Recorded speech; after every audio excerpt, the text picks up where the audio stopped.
Então vamos lá, pessoal. Bom dia, boa tarde, boa noite. Não sei que horário que vocês estão vendo isso. Sou o professor Matheus e sejam bem-vindos a mais uma aula aqui do nosso curso de Java. E dessa vez com uma proposta um pouco diferente. Vocês estão vendo aqui que dessa vez eu não estou com nenhum slide aberto, que eu já estou aqui com o Eclipse aberto diretamente, carregados alguns projetos que nós já fizemos nas aulas anteriores, porque a proposta dessa aula, dessa vez, é muito mais mostrar a coisa na prática do que falar da teoria. O que eu tinha de teoria para falar para vocês, de certa forma, meio que já falei.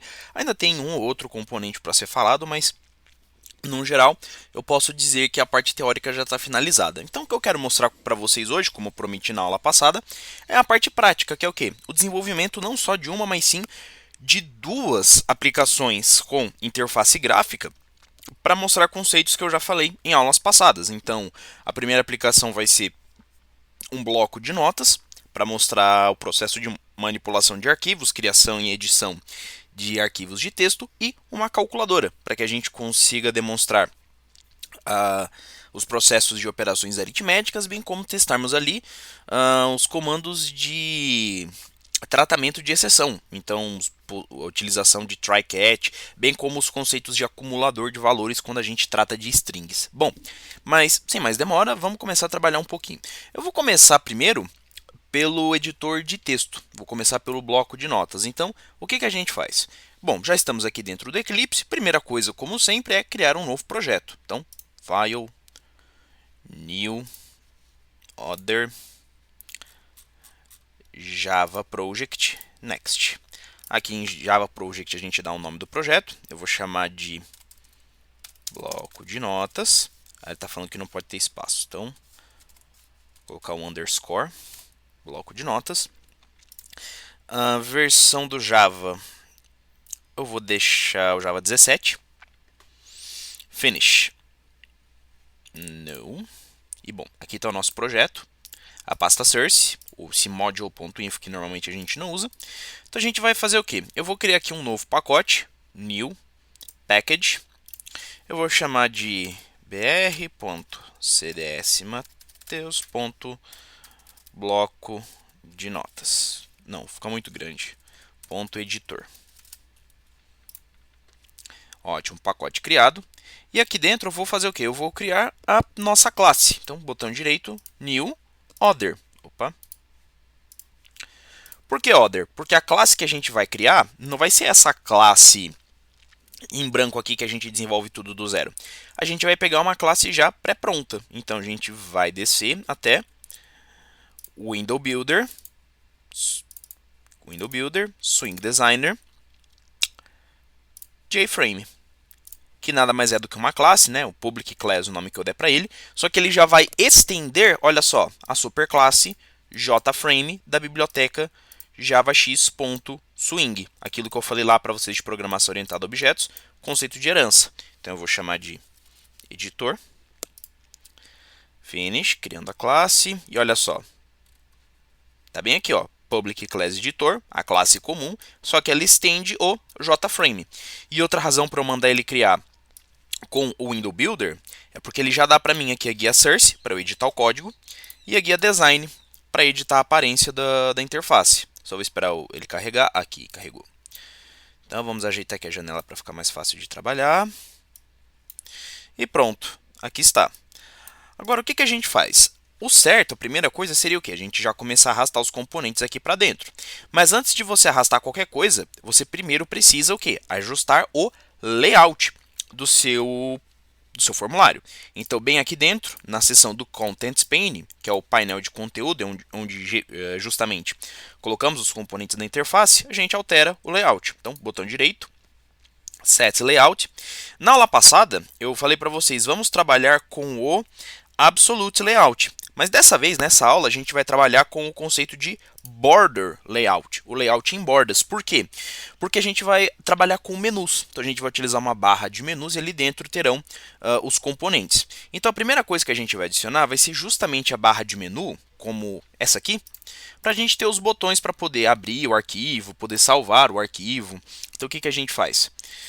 Primeira coisa vai ser adicionar uma barra de menu. E onde está a barra de menu? Aqui na seção da paleta, a paleta de componentes, nota que os componentes são separados em seções. Então eu tenho a seção System, a seção Container, a seção Layouts, e bem aqui eu tenho a seção Menu. Quando eu clico aqui na seção Menu, olha só, eu tenho JMenu Bar, JPop Menu, JMenu, Menu Item. A gente clica aqui, JMenu Bar, e arrasta aqui para dentro. E olha só, o próprio Eclipse já indica, a menu bar would be placed here. Uma barra de menu deve ser colocada aqui. Então é só clicar com o mouse aqui e aparece a barra de menu. E ele tem aqui o Add Items Here. Então a gente vai adicionar os itens ali. Eu vou adicionar um menu. E dentro desse menu, eu vou adicionar o JMenu Item, o item de menu. Então eu clico aqui, Add Items Here, de novo. JMenu Item, encosta sobre o menu e ele adiciona o item lá dentro, ok? Ok, vamos renomear esses menus aqui então. O primeiro menu, que é o New Menu, eu só tenho que clicar nele para aparecer esse menu, então ele não vai ter uma ação de clique muito relevante. Então é só alterar o nome, ou o texto, perdão. Então de New Menu eu vou chamar de arquivo. E aqui sim, esses menus items são onde eu vou configurar as minhas funções de clique. Um vai ser o abrir e o outro vai ser o salvar. Então esse primeiro, esse MNT New Menu Item, ele tem algum número aqui na frente? Não. Vai ser o meu MNU abrir. MNU é a abreviação de menu. E o texto dele, de New Menu Item, vai para abrir. Enter para confirmar a alteração e olha só. A mesma coisa que eu vou fazer com o segundo. O nome nele, a variable, vai ser o MNU salvar. E o texto vai ser o salvar também. Se eu executar a aplicação agora, Run Editor, ok. Por alguma razão ele abre no meu outro monitor. Olha só, eu já tenho um menu projetado aqui. Bom, mas agora falta o quê? Agora falta o título do formulário. Então eu seleciono aqui o meu JFrame. Eu venho aqui na seção Title e coloco o título do programa. Então, editor não, né? Bloco de notas em Java. Enter. E aparece o texto aqui, bloco de notas em Java. E quando eu executo, olha só. Aparece aqui o título que a gente esperava. Bom, mas agora é o seguinte. Quando eu clicar aqui em abrir, eu preciso ter um espaço aonde ele vai carregar o texto, certo? O meu arquivo. Então, para isso, eu vou precisar de um componente chamado JTextArea. Então, ele vem normalmente aqui na seção de Components. E vamos procurar a JTextArea, bem aqui. Quando eu arrasto ele aqui para dentro, olha só, ele dá para mim algumas opções de bordas. Na borda norte, sul, que fica embaixo, leste à esquerda, oeste, leste à direita, oeste à esquerda e center para ficar centralizado. Só que esse centralizado não é que ela vai ficar travada aqui no meio bonitinho. Ela vai tomar o espaço todo. E é justamente isso que nós queremos, ok? Bom, agora, se eu executar de novo, olha só. Eu já tenho um espaço para poder escrever meu texto.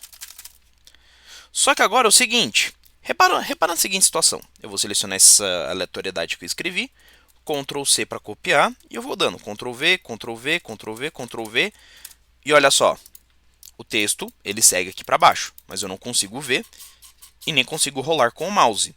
Isso porque esse componente TextArea, ele não tem essa opção por padrão de ter a barra de scroll embutida, tanto na vertical quanto na horizontal.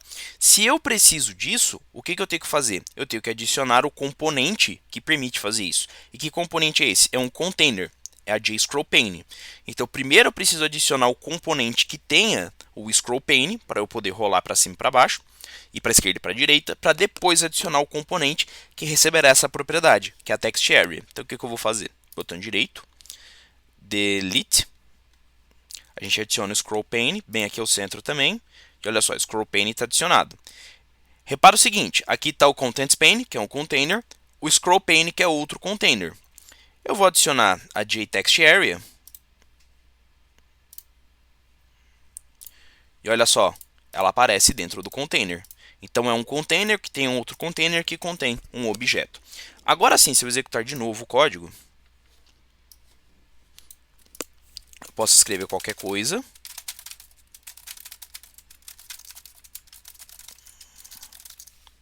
Ctrl A para selecionar tudo, Ctrl C, Ctrl V, Ctrl V, Ctrl V, Ctrl V, Ctrl V, Ctrl V, e olha só. Agora eu já tenho uma barra de rolagem que me permite rolar o texto para cima e para baixo, independente de ser um arquivo que eu escreva ou um arquivo que eu venha abrir aqui dentro. Bom, agora com a interface definida, falta o quê? Falta a gente começar a programar. A primeira coisa que a gente vai programar vai ser o quê? Vai ser o evento de abertura do arquivo. Vamos lá. Para isso, o que eu tenho que fazer? A gente clica aqui no menu arquivo. Se eu clicar duas vezes aqui em abrir, será que ele permite que nem um botão? Não, não permite. Então o que eu tenho que fazer? Botão direito, Add Event Handler, Action, Action Performed. E olha só, aqui ele gera. Primeiro ele cria a instância do objeto, adiciona o Action Listener, né? Ele ouvia a ação, cria o método do Action Listener e aqui dentro a gente programa o evento que ele tem que realizar, ok? Vamos lá então, vamos programar isso aqui. A primeira coisa vai ser o quê? Vai ser criar uma classe, uma instância da classe JFileChooser.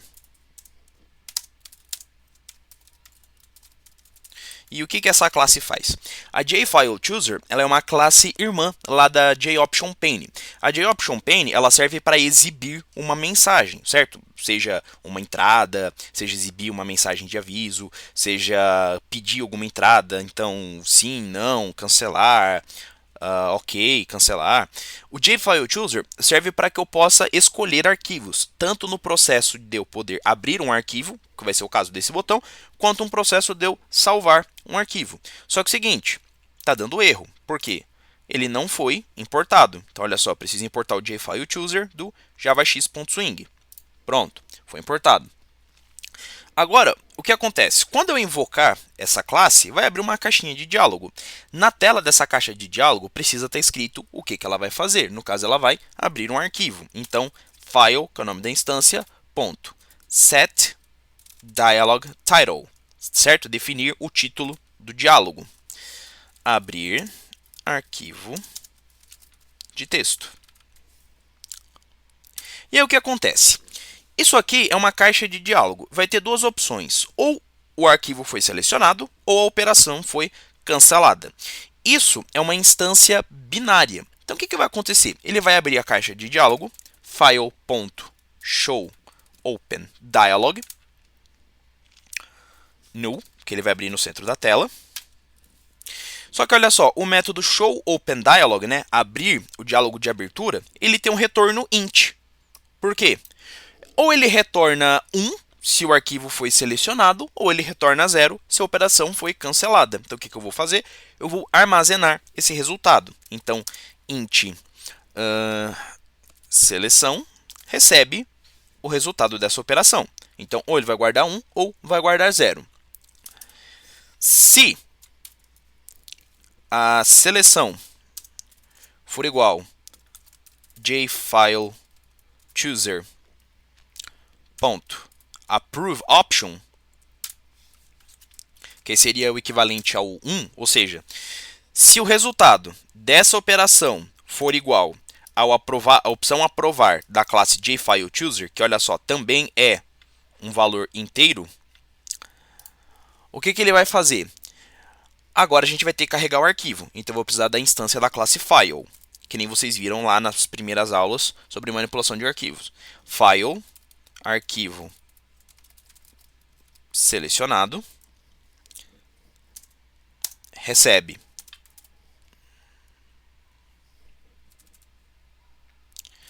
file.getSelectedFile. Porque olha só, esse método getSelectedFile, ele retorna uma classe file, certo? Retorna um arquivo. Então isso precisa ser retornado para uma instância de uma classe file, que está dando erro. Por quê? Porque a gente não importou a biblioteca a qual ela pertence, que é a biblioteca java.io. Tanto que está aqui na seleção, ó, import file de java.io. Agora sim, isso aqui que eu estou fazendo seria a mesma coisa que eu fizesse isso aqui. Seria a mesma coisa, porque aqui eu estou criando a instância da classe com base nela mesma, aqui eu estou criando a instância da classe com base em um retorno de outra classe, só que os dois são do mesmo tipo. Esse método retorna justamente uma classe file que eu estou pedindo aqui. Ok? Agora o que a gente faz? Agora vem a tentativa de abrir o arquivo. Por quê? Não é porque eu selecionei um arquivo que o programa é capaz de abri-lo. Pode ser que, por exemplo, ele tenha tentado selecionar uma imagem, que ele tenha tentado selecionar um vídeo, pode ser que ele tenha tentado selecionar um executável, pode ser que o arquivo esteja corrompido, pode ser que o arquivo esteja protegido, e tudo isso pode gerar exceções. Então, a gente tenta, fala para ele, ó, tenta abrir o arquivo. Então, a primeira coisa vai ser o quê? Limpar a caixa de texto caso tenha alguma coisa ali dentro. E aqui a gente já percebe que ele vai dar um erro, porque o objeto é o text area. Olha o que vai acontecer se eu tentar colocar ele aqui. Set text vazio. Ah, esqueci do cat, por isso que ele não está reconhecendo o erro ali. Exception EX. Olha só, está dando erro, porque eu estou tentando usar o objeto aqui em cima, só que ele só está declarado aqui embaixo. Então o que eu vou fazer? Eu vou pegar essa declaração do text area, eu vou tirar daqui e eu vou colocar aqui para cima. Vou colocar aqui. E a adição do componente text area no projeto eu vou deixar nessa linha aqui mesmo. Agora sim, olha, o erro sumiu. Ok, isso aqui fez o quê? Isso aqui limpou a caixa de texto. Então, caso eu já tenha lido algum arquivo antes, isso aqui vai fazer o quê? Vai apagar os caracteres do arquivo antigo para abrir o do arquivo novo. Ah, e se eu não abrir nenhum? Então, ele vai limpar o objeto que já tiver limpo. Agora vamos lá. File input stream.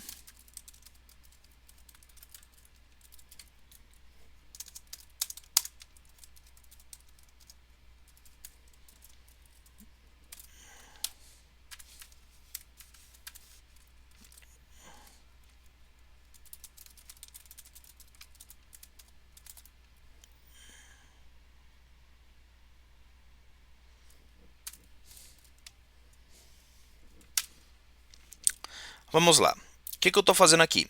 Eu estou criando uma instância da classe FileInputStream. E de novo, vocês estão vendo, está dando erro, porque ela não foi importada lá da biblioteca java.io.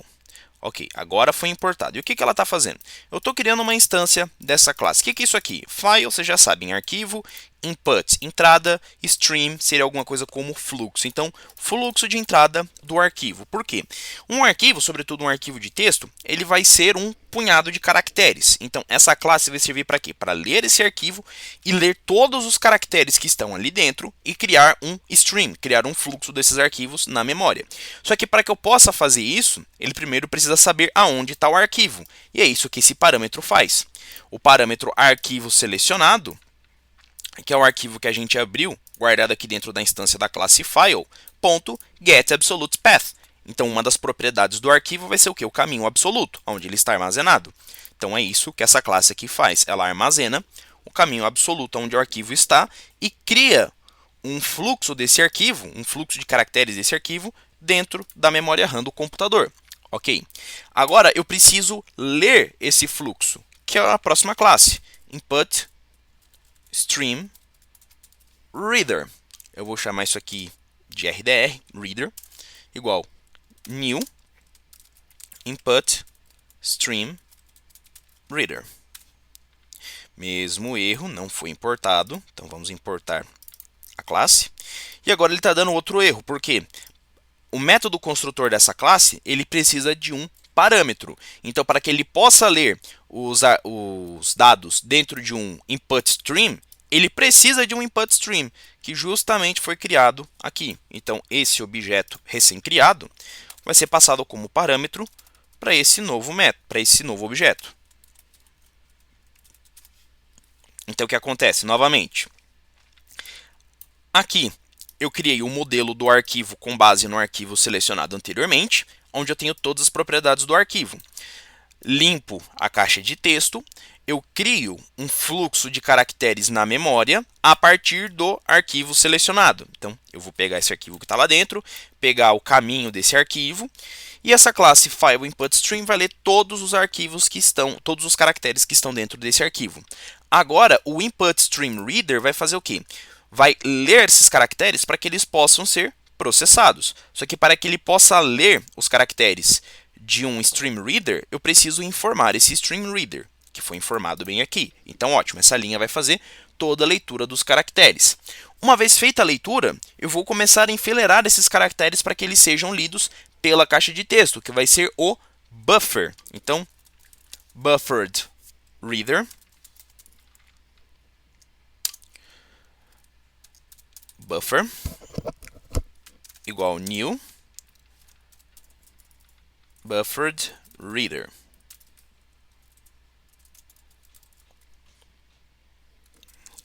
E para que eu possa criar esse buffer, eu preciso do leitor do fluxo de entrada, o RDR que a gente criou aqui agora há pouco. E mais uma vez, por que está dando erro? Agora, foi eu que escrevi errado. Ah, tá, esse R aqui é maiúsculo. Agora sim o import. Ótimo. Agora eu tenho esse buffer com todos os caracteres ali dentro prontos para serem lidos, todos eles em estrutura de linha. Então eu preciso transferir essas linhas do buffer para uma string para que eu possa construir o meu arquivo para ser lido. Então olha só, string linha, começa vazia. Enquanto, a primeira coisa que eu vou fazer dentro desse enquanto vai ser o quê? A minha variável linha vai receber o meu buffer ponto readLine. Então ele vai ler a linha dentro do buffer e guardar na variável linha. Só que enquanto esse valor lido for diferente de nulo, o que a gente faz? Eu vou pegar essa linha e vou adicionar lá no meu objeto de texto, que é a TextArea. Então, TextArea.append. O que é append? Append é adicionar, é você estruturar uma lista, é adicionar um item abaixo do outro. Então, .append, o meu objeto linha. Só que tem um problema. Se eu utilizar simplesmente esse append, o que ele vai fazer? Ele vai adicionar um objeto na frente do outro. A cada linha que ele ler, ele vai adicionar uma na frente da outra. Então, o que eu vou fazer? No final de cada linha, eu vou adicionar uma quebra de linha.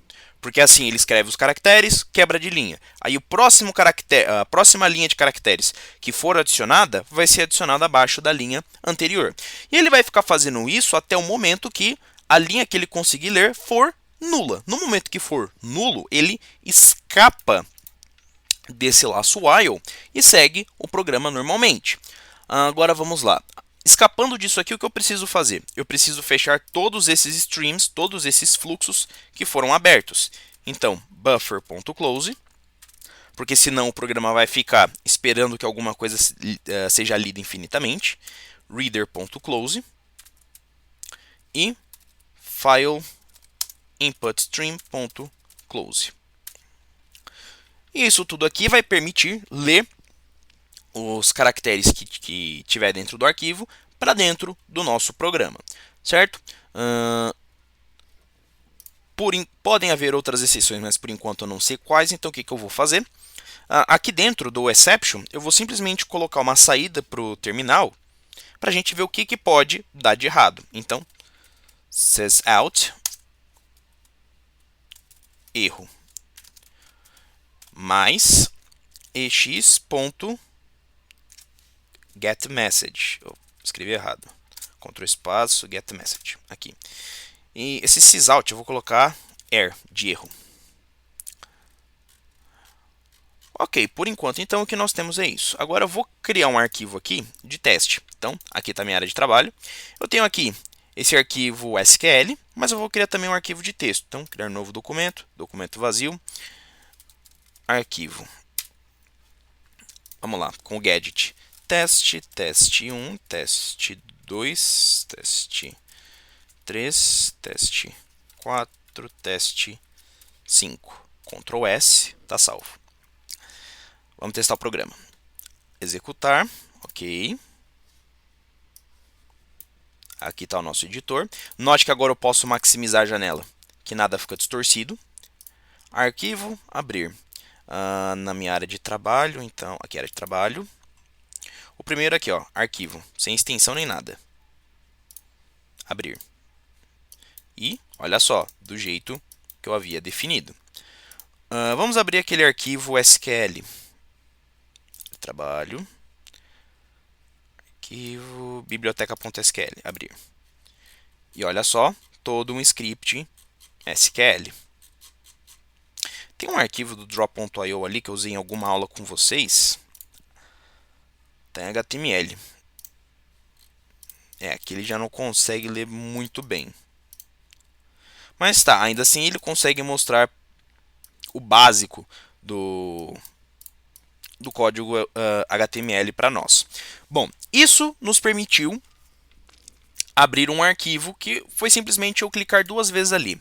Mas vamos tentar fazer alguma coisa diferente. Vamos tentar fazer isso aqui dar erro.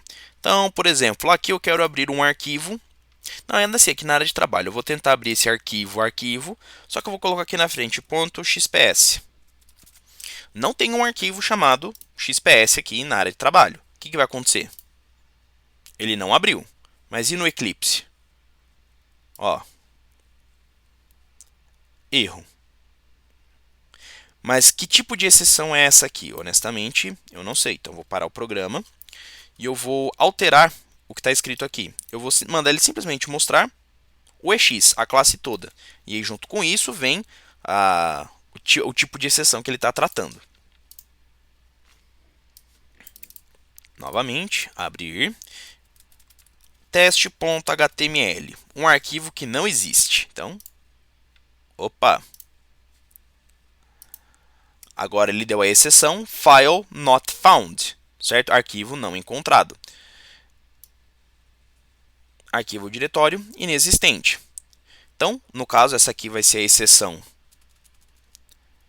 file not found exception.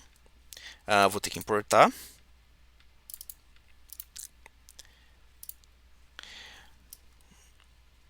E vou mudar esse código. No caso de file not found exception, epa, alguma outra coisa aqui deu errado. O que ele está reclamando?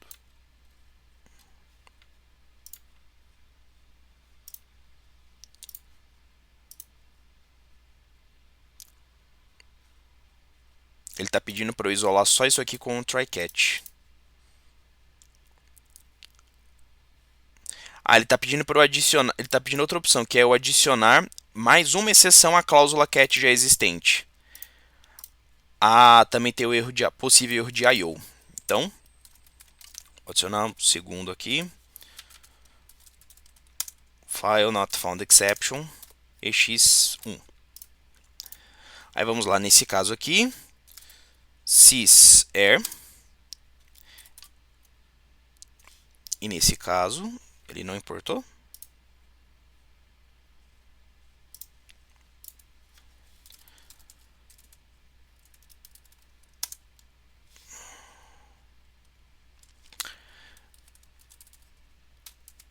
Erro, 2 pontos, mais...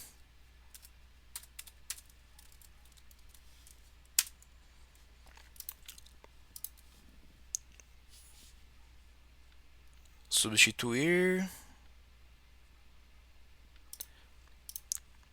Ele está pedindo para eu remover esse daqui, porque aparentemente esse erro também estaria embutido aqui no I/O exception. Vamos ver.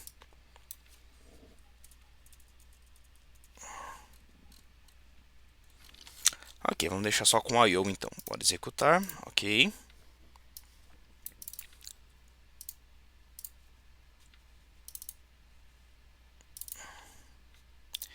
Consegue abrir um arquivo que existe, teste.html. Aqui, arquivo diretório inexistente. Então já conseguimos processar melhor essa informação. Então agora o que a gente faz? Só mostra isso aqui para o usuário. JOptionPane, show message dialog, null, quero que apareça no centro da tela, a mensagem de erro, dois pontos, espaço, barra n, decide mais ex.getMessage.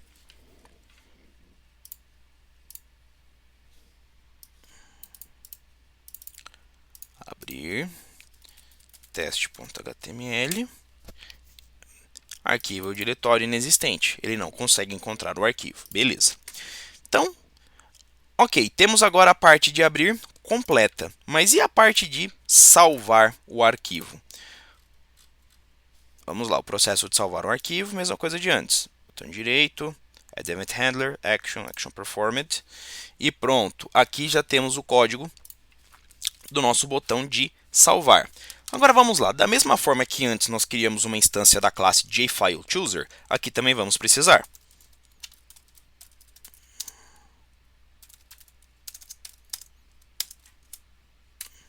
Pronto, temos aqui a instância da JFileChooser, só que agora ao invés de abrir, ele vai salvar o arquivo. Então, file.set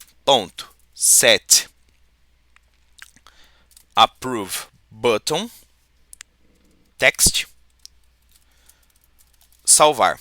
Então, ou seja, aqui, ao invés de eu mudar, eu vou mudar o nome do botão, o texto que aparece no botão, de OK para salvar. Aliás, eu vou até fazer isso aqui nesse anterior. Aqui é o diálogo, file.set approve button text, abrir. E aqui eu vou mudar o título também. Cadê? Perdi.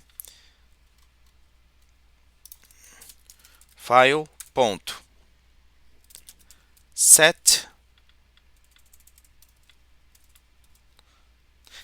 dialog title, salvar arquivo de texto.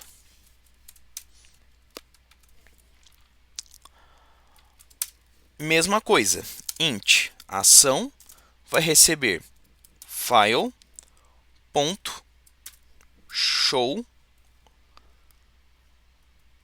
open dialog.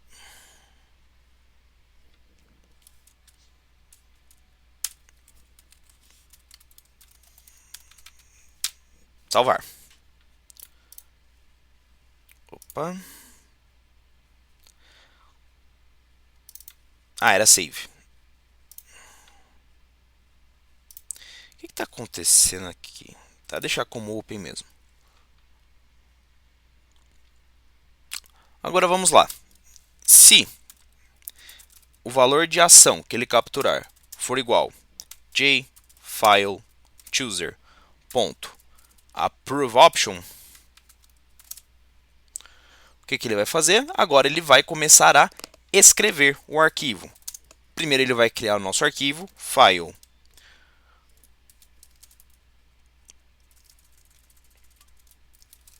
arquivo igual new file. Só que o parâmetro de onde ele vai criar esse arquivo vai ser o quê? Vai ser a minha classe file.getSelectedFile mais a extensão .txt, que é o arquivo de texto. Em seguida, ao invés dele ler, né, que a gente trabalhou com o Buffered Reader, agora ele vai trabalhar com o Buffered Writer. Buffered Writer, saída, por enquanto começa vazio. Aí ele está dando erro aqui no Buffered Writer. Importa o Buffered Writer. Agora sim, try, catch. Da mesma forma que ele estava dando erro de IO exception, aqui acho que ele pode dar também. Então, IO exception, né? Exceção de entrada e saída no processo de escrita. JOptionPane.show message dialog null, que eu quero que a mensagem seja exibida no centro. a mensagem de algo deu errado, dois pontos, barra n, mais ex.getMessage. Ok, agora vamos lá. Saída igual new bufferedWriter. E o parâmetro dele vai ser o quê? New file writer, né? Novo escritor de arquivo. E o parâmetro arquivo. Então ele vai pegar a nossa classe arquivo, vai escrever isso dentro de um buffer. E uma vez que eu tenho esse buffer, o que ele vai fazer? Ele vai escrever dentro desse buffer os caracteres que estão lá dentro da nossa área de texto. Então, area, aliás, text area, meu pai. Text area ponto write, então ele vai pegar os caracteres que estão lá dentro e escrever dentro do nosso buffer, saída. Por fim, a partir disso aqui, o nosso arquivo já está salvo. JOptionPane, ponto, show message dialog, null, arquivo salvo. Falta um R aqui, ponto e vírgula no final. Então, só isso aqui já é responsável por escrever o nosso arquivo. Caso alguma coisa dê errado, ele mostra a mensagem de erro. Mas independente dos dois casos, de eu ter conseguido escrever o arquivo ou não, eu vou precisar fechar... Opa, é com um N e dois L's. Eu vou precisar fechar todos os streams que estão abertos, né? Todos os fluxos que estão abertos. Então, saída.close. Certo? Então, ele ainda está reclamando aqui.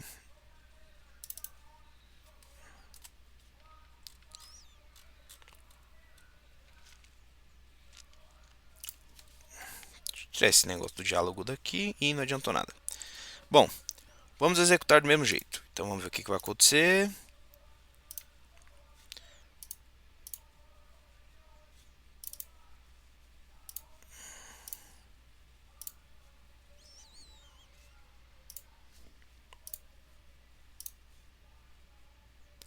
O que ele está reclamando aqui?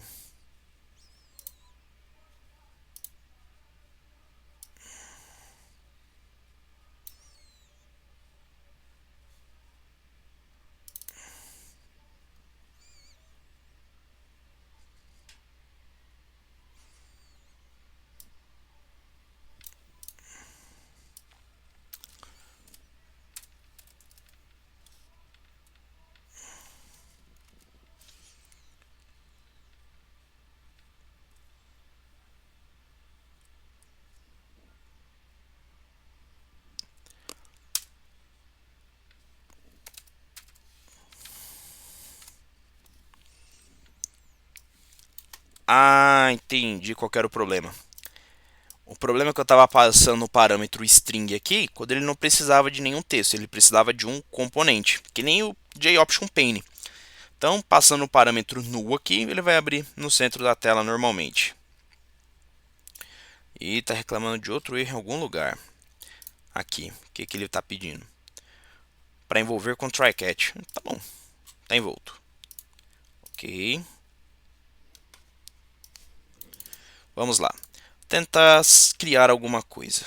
Então, vamos escrever testando, teste 1, testando 1, 2, 3, testando 1, 2, 3, testando 1, 2, 3.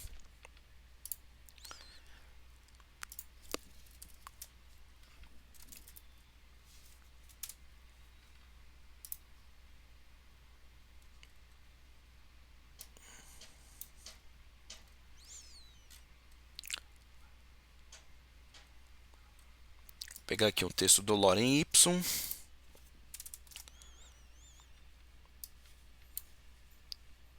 O texto não vinha com quebra de linhas. Quebra de... Aqui. Vamos colocar isso várias vezes.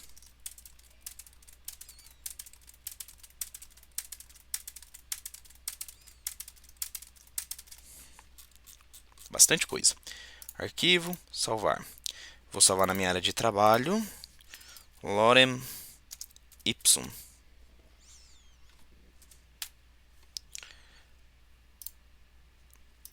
Vamos ver se foi mesmo.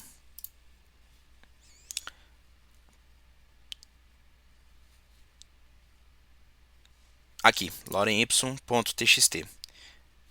Com o Gedit, ele abre normalmente. Eu vou fechar o programa.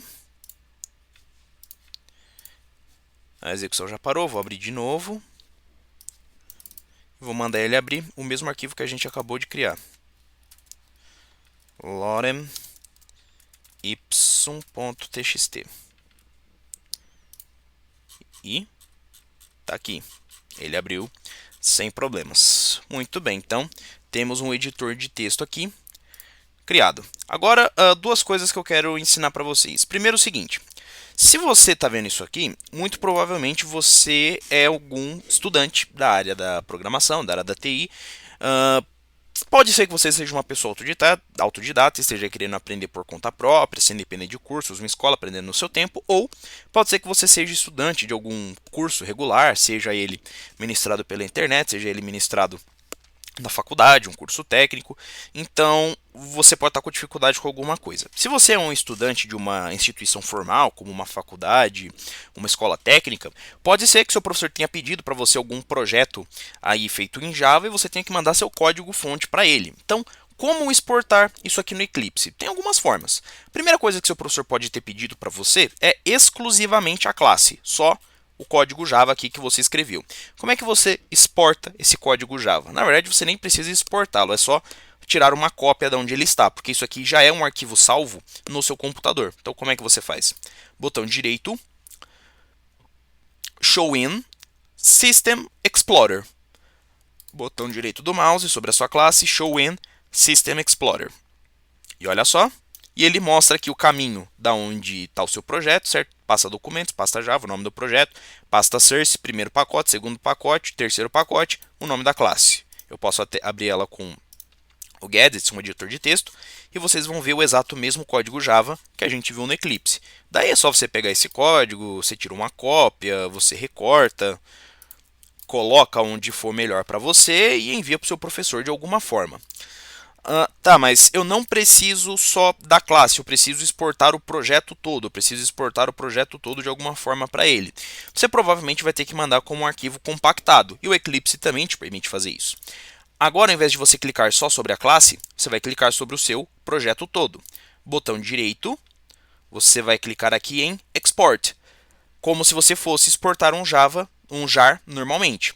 Mas dessa vez, ao invés de vir aqui em Java, você vai vir em General, Archive File, arquivo de, ficheiro de arquivo.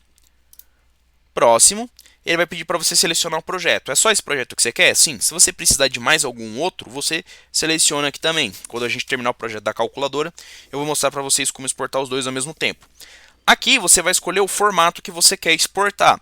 A maioria das pessoas vai pedir em formato zip, que é o padrão que o Eclipse deixa marcado. Mas tem algumas pessoas que, sobretudo quem trabalha mais com Linux, gosta de exportar em formato tar. Mesmo utilizando Linux, eu prefiro exportar em formato zip, eu recebo muita coisa de muita gente que trabalha com Windows, então o zip acaba sendo melhor. Você vai clicar aqui em Browse e vai procurar onde você vai salvar o seu projeto. Aí, se você quer salvar em documentos, downloads, imagens, é com você. Eu vou salvar na área de trabalho e vou dar aqui o nome do arquivo. Eu vou chamar de bloco de notas. Aí, se seu professor quer que você dê algum nome específico para o seu projeto, aí é a critério dele. Basta você clicar agora em salvar, por fim em finish e pronto. Seu projeto foi exportado. Você vem aqui para a área de trabalho, ó. Tá aqui bloco de notas.zip, clico duas vezes, tem um arquivo compactado com tudo que precisa. Aqui na pasta bin temos as classes que compõem o nosso projeto, já compiladas, né? .class, e aqui em source BR, C++, editor, eu tenho o nosso código fonte Java, tanto que ele até indica, ó, código fonte Java. E aí é só você pegar seu arquivo zip, mandar para o GitHub, mandar para o seu professor, fazer o que for necessário com ele. Você precisa exportar isso aqui como um executável. Eu ensinei isso aqui na aula passada, mas não custa ensinar de novo. O processo é quase o mesmo de exportar um zip. Botão direito, export Java runnable jar, né, um jar executável, corrível. Next. Você vai escolher aqui em qual projeto, no nosso caso vai ser o projeto bloco de notas, aqui, editor, bloco de notas, aonde ele vai exportar para a área de trabalho, e só que eu vou chamar de editor.jar. Sempre tome cuidado com o nome que você está exportando. Copiar as bibliotecas necessárias para uma subpasta próximo do arquivo jar, e finish. Ok. E olha só, editor.jar. Clico 2 vezes. E agora já abre o nosso bloco de notas. Pode ser que, assim como na aula passada, você tenha o mesmo problema que eu, que você clica 2 vezes sobre um arquivo jar, pelo menos no Linux, no Windows costuma funcionar normalmente, isso é um problema maior das distribuições Linux, de acontecer o que? Ele abrir com um editor de arquivo compactado, que nem um zip, gestor de arquivo compactados, ou talvez nem abrir, porque não tem o programa associado. Como é que se resolve? No geral, isso vai variar um pouquinho de distribuição para distribuição, mas o processo é quase o mesmo. Aqui está o seu arquivo jar, botão direito, propriedades. Você vai vir aqui em abrir com.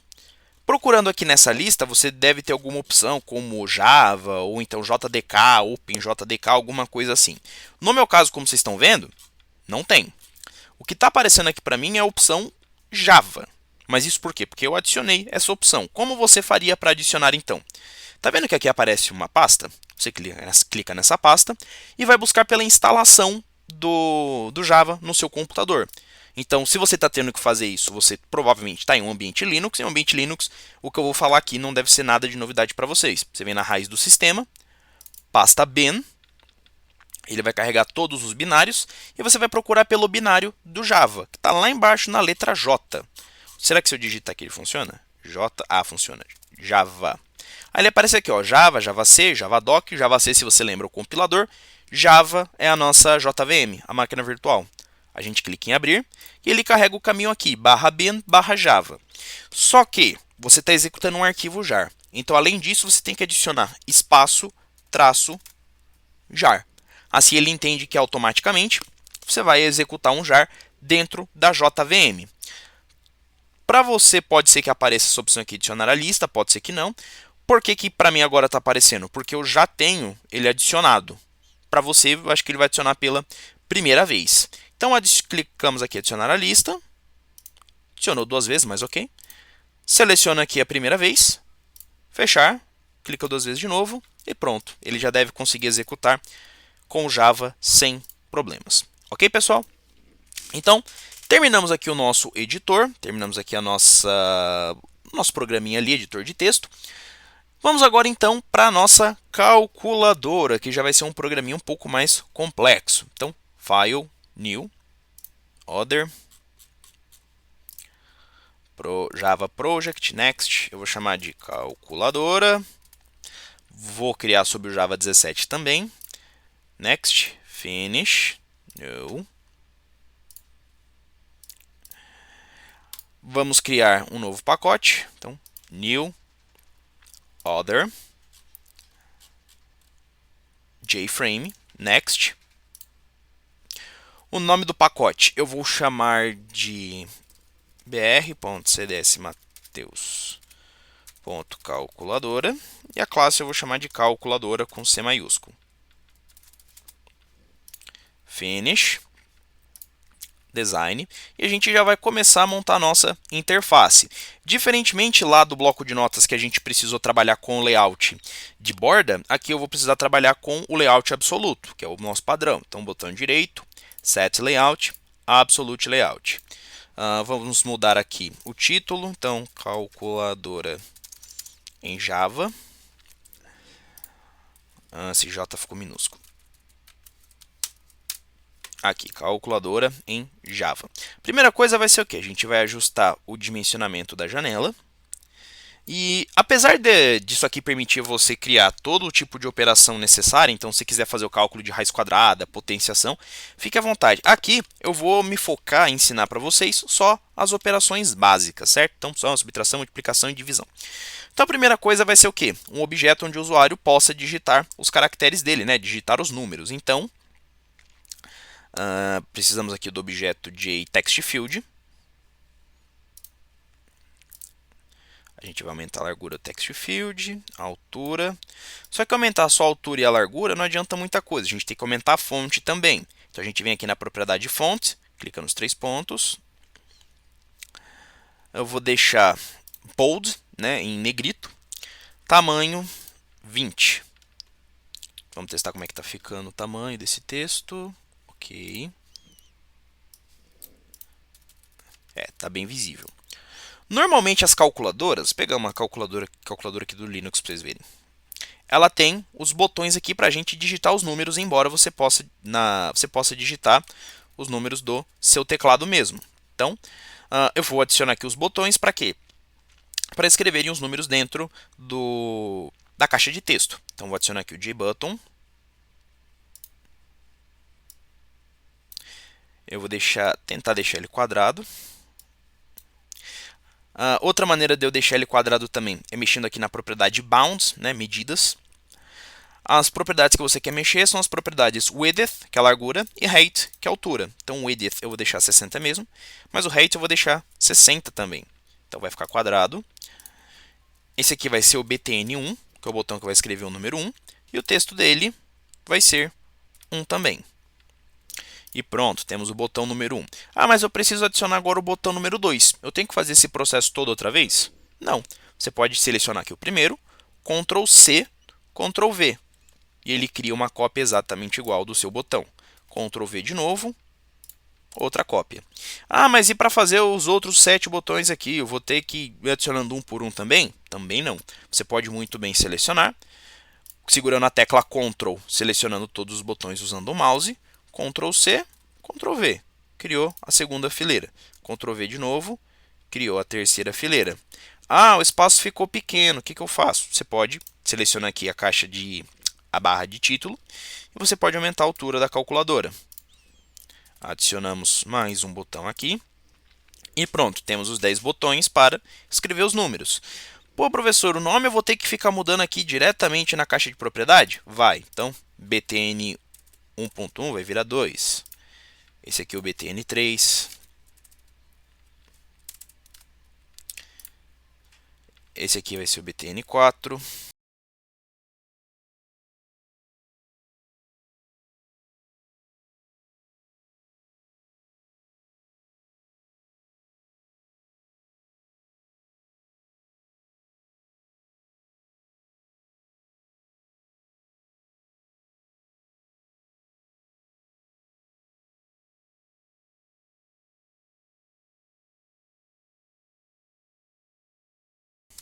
E btn 0. Pô, Matheus, mas você renomeou os botões, mas o texto continuou o mesmo. O texto eu vou ter que mudar aqui também na caixa de propriedades? Até poderia, mas tem outra forma. Então, esse aqui a gente vai ser o número 1, bem feito. E o número 2, você seleciona aqui o F2 e muda o texto para 2, Enter. Você pode fazer a mesma coisa com os demais, F2, 3.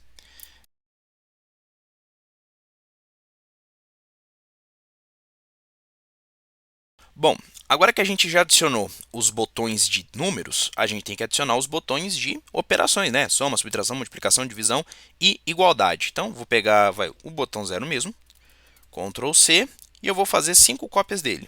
1, 2, 3, 4, 5. E esse número 5 aqui eu vou estender um pouquinho mais. E agora o texto. Então, F2, sinal de mais. F2, sinal de menos. F2, x. F2 barra. E F2 igual. Que esses são os nossos botões soma, subtração, multiplicação, divisão, igual. Agora eu tenho que mudar o nome deles também. Então aqui, botão direito rename, btn, soma, botão direito rename, subtrai,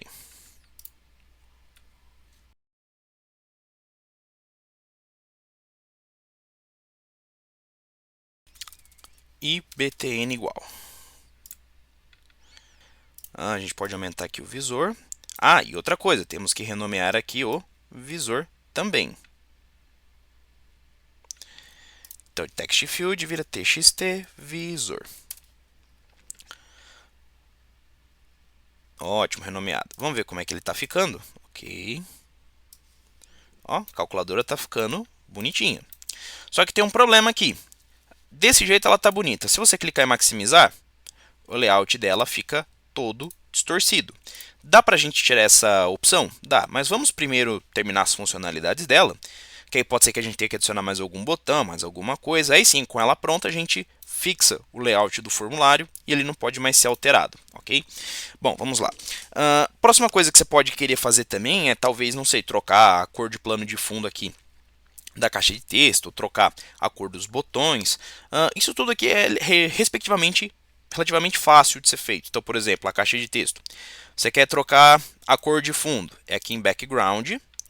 Vamos colocar o background dela como sendo preto. Então, vocês clicam aqui na cor selecionada, escolhe a cor que você quer. Preto. Selecionar, ok. Só que aí tem um problema. Se eu executar desse jeito, deixando ele preto, olha o que vai acontecer. Tá preto, só que tudo que eu digito, ou não dá para enxergar ou fica muito difícil de enxergar. Então, o que a gente vai fazer? Eu vou alterar a cor da fonte também. A cor da fonte, a gente vem aqui em foreground. Clicamos nos 3 pontos também e alteramos o foreground. Eu vou colocar uma escala de verde.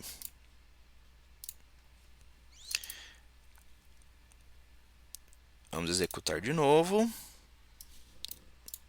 E olha só. Agora está um pouquinho melhor. E se eu quiser alterar o dos botões? Mesma propriedade. Posso selecionar algo a mais. O background dele eu vou colocar... Deixa aqui um tomzinho de azul claro.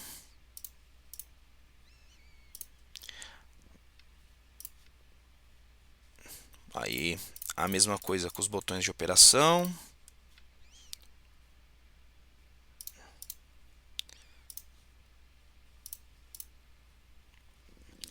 Clicar nas alterações. E se eu quiser alterar a fonte? Mesma coisa, na propriedade foreground, você escolhe a cor que você quer. E o plano de fundo? Você seleciona o Contents Pane e vem aqui no mesmo lugar, Background. E você escolhe a cor de background que você quer. Swing Colors. Vamos pegar esse tom de cinza mais escuro aqui.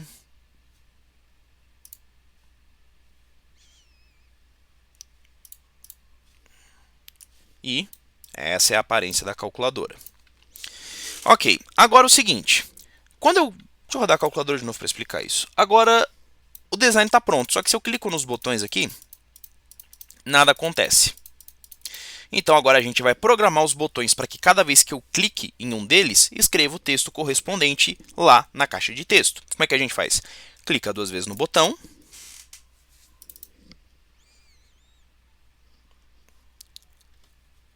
Aqui, gerou o código do botão. Agora, o que a gente faz? Eu vou dizer que o meu txt visor, que é o meu componente de texto, txt visor, ponto set text, ou seja, defina como texto dele o número 1, certo? Errado. Olha o que vai acontecer se eu deixar desse jeito. Não tem nada, clica aqui o número 1. Só que se eu clicar de novo, ele não adiciona o número 1. Por que ele não está escrevendo 11, 111, 1111? Porque ele está apagando, ele está sobrescrevendo o antigo número 1 com o novo número 1. A mesma coisa vai acontecer se eu definir isso para o botão 2. Vou pegar o mesmo código. Só que eu vou trocar esse 1 por 2. Então, dessa forma, ele vai entender o quê? Que eu estou sobrescrevendo e não adicionando. Então, para que eu possa adicionar, eu tenho que primeiro pegar o anterior e concatenar um novo na frente, ok? Então, eu tenho que adicionar o número 1 ao que já existe no TXT Visor. E como é que eu pego o que já existe no TXT Visor? TXT Visor.getText mais o número 1. Então, seja, o que já tiver lá dentro, ele vai adicionar o número 1. A mesma regra vai se aplicar aqui ao número 2. Então, ele vai pegar o que já tem lá dentro e vai aplicar o número 2 na frente. Aliás, atrás. Então, olha só como é que vai ficar. Número 1 virou 12, 121, 1212, 12.121, 121.212 e assim sucessivamente, ok? Bom, agora a mesma regra vai se aplicar aos outros botões. Então, basicamente vai ser o mesmo código, só alterando o número que está na frente.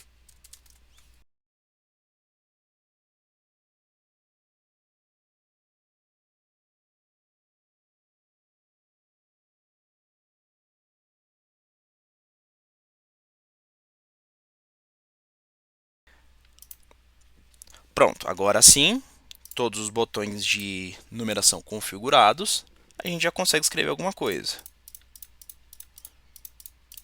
Aí você pode imaginar, pô, professor, em algum momento eu posso ter que colocar um ponto, né? Uma casa decimal.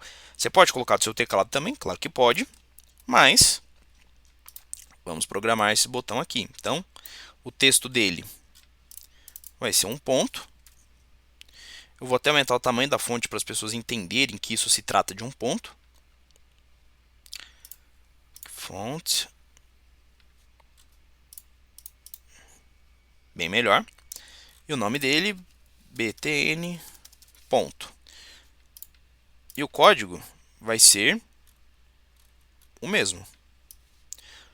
Só que ao invés de adicionar um zero, ele adiciona um ponto.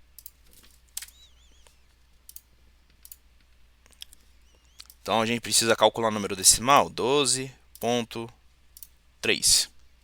Temos aqui um número decimal. Ok. Agora, e para a gente trabalhar com as operações? Para isso aqui fazer algum cálculo. Agora é onde as coisas podem começar a ficar um pouquinho mais complexas. Então vamos lá. Clicamos duas vezes aqui no botão soma. A primeira coisa vai ser criar o quê? Vai ser criar as variáveis universais que a gente vai utilizar para desenvolver esse código. Lembrando, o que é variável universal? É uma variável que ela pode ser acessada por qualquer método, não vai ficar restrita só a um método, diferente de uma variável local que fica restrita só àquele método. Então, private. Private o quê? Toda operação aritmética ela tem pelo menos dois números que vão resultar um terceiro. Então, private número 1, número 2 e o result. Só que você precisa informar o tipo de dado da variável. Então, private double número 1 começa em 0.0, número 2 começa em 0.0 e result começa em 0.0 também. Só que além dos valores, o usuário vai ter que informar qual operação ele está realizando. Então, isso aqui vai ser um char. Então, private char op começa vazia.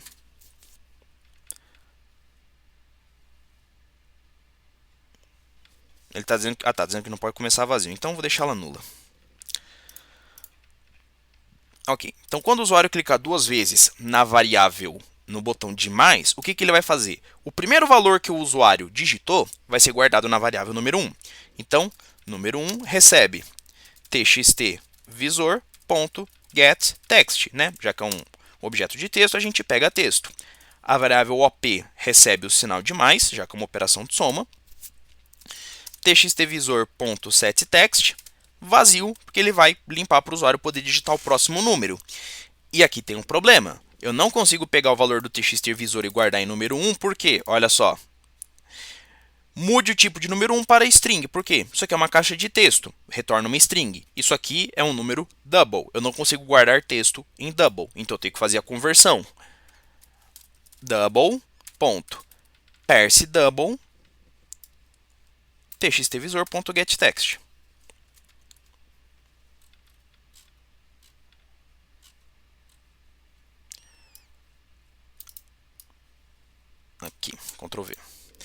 Agora sim. Só que é o seguinte, isso aqui ele está considerando que eu faça uma operação correta, né? Que eu digite valores válidos. E se eu digitar um valor inválido? Olha só. Executa. Então, por exemplo, se eu digitar aqui 12.2 e eu clicar em mais, nota que o Eclipse não deu erro nenhum, certo? Então, é uma operação que ele conseguiu realizar. Mas e se eu digito 23,9? 23 já não é um caractere válido, olha só. Aliás, 23 não, a vírgula já não é um caractere válido. Olha só, ele gerou uma sequência de exceções. Se eu colocar sem querer a letra I, ao invés de digitar aqui com o teclado numérico e tentar fazer a soma, ele gera exceção de novo. Qual a exceção que ele gerou? Numbered Format Exception. Ele não conseguiu fazer a formatação daquilo que foi digitado para número. Então a gente sabe que isso aqui é um tipo de exceção que pode ser gerado nesse evento. Então eu vou copiar isso daqui e o que eu vou fazer? Eu vou envolver todo esse bloco em um try. Try.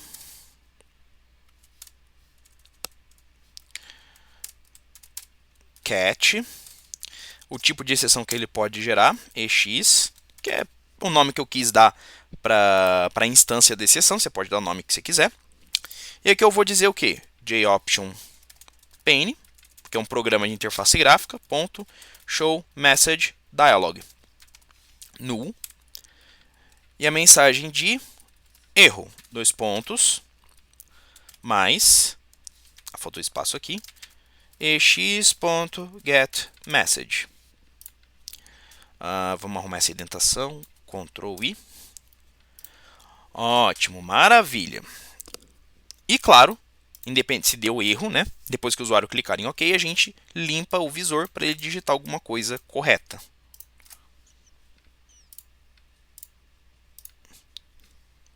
Então agora sim, se eu tentar digitar alguma coisa inválida, por exemplo, 12,O,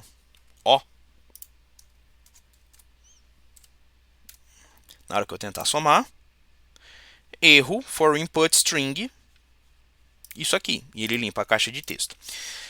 Agora, esse mesmo código vai servir para todas as outras operações, basta mudar o sinal da operação. Então a gente copia isso aqui, subtração.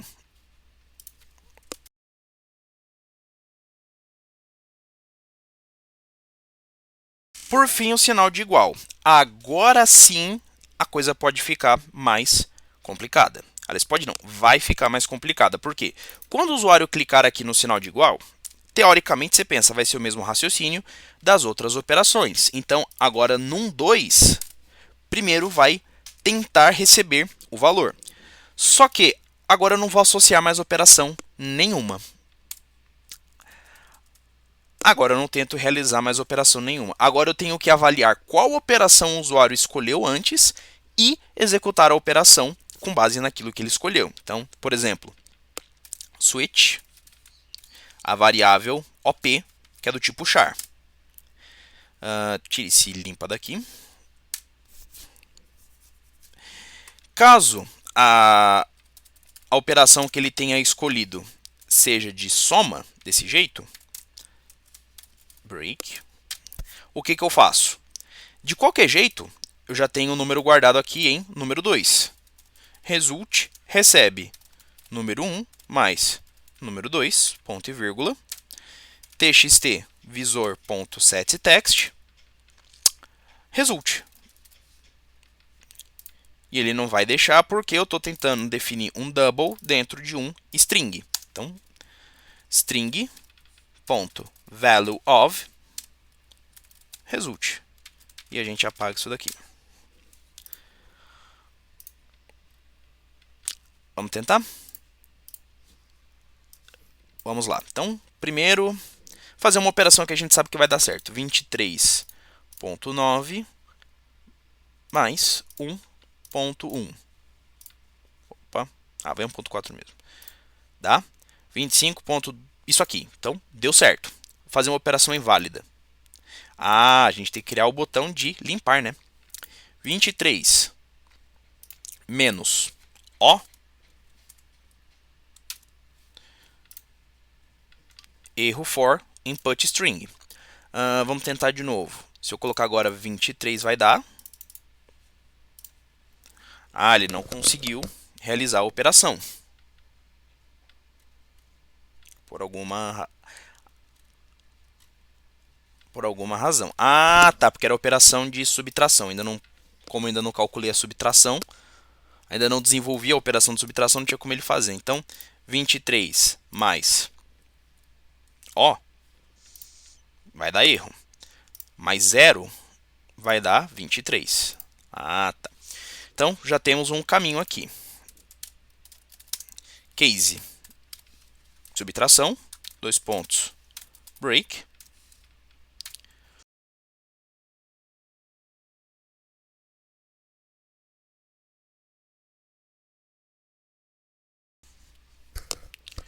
E caso o usuário, por alguma razão, de alguma forma, tenha digitado algo inválido, então o que a gente faz? Default. Não sei se há alguma forma dele conseguir burlar as operações e entrar dentro do default, mas ok, né? Não custa.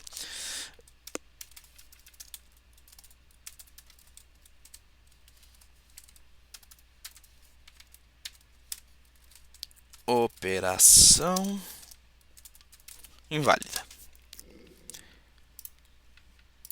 Vamos testar a calculadora mais uma vez. Então agora 23,9 vezes 5,7 dá isso aqui. Ah, outra coisa que eu falei para vocês, a gente precisa agora do botão limpar, né? Na verdade, as calculadoras elas têm dois botões de limpar. Um botão para limpar o visor e um botão para limpar a memória. Então, vamos lá. Eu vou diminuir esse botão de igual e vou adicionar mais dois botões aqui. O primeiro botão é o botão C de Clear, que é o que vai limpar o visor. Clear.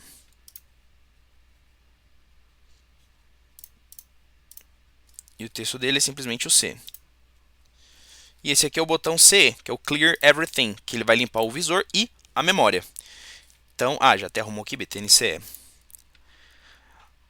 Quando esse botão for clicado, ele tem que limpar só a tela. Isso é fácil. txt visor.setText. Nada. É só limpar a tela, mas ainda mantém o valor das variáveis. O Clear Everything, CE, ele vai limpar a tela.